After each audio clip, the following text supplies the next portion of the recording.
ډیر طالب علمان او عوام ورونه دا سوالونه کوي چې یو ځل خو مو په ډیره سختي باندې یو شی یادیږي، یو شی په سختي باندې حفظ کو، خو لیکن هغه مو بیرته ډیر ژر هیریږي، ډیر ژر مو له یاده ووځي.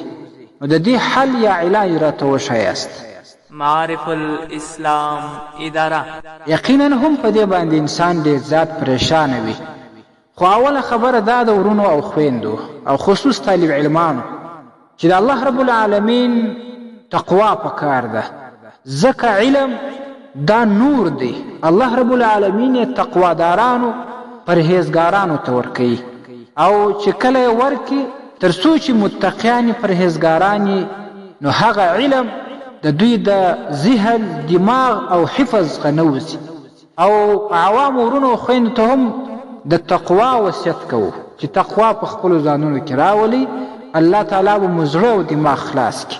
دویمه خبره دا، علامه محمد یوسف لدیانوي رحمه الله په خپله فتاوا کې لیکلي چې د دې دپاره حل او علاج دا دی چې په ورځ کې 7 واره سورة الفاتحه الحمدلله شریفه دا ووایاست، په سر او پای کې یې درود شریف ووایاست، بیا پر خپلو لاسونو چوف کړئ، لاسونه پر دې خپل سر او دماغ تیر کړئ، او دا شان پر خپله سینه، پر خپل زړه، پر دې باندې هم چوف کوئ، دم کوئ استه.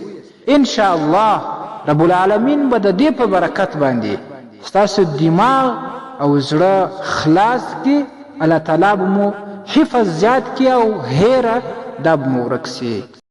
ستاسې د اسلامي پوښتنو جوابونکی مفتي حکیم الله صابر الحنفي صاحب.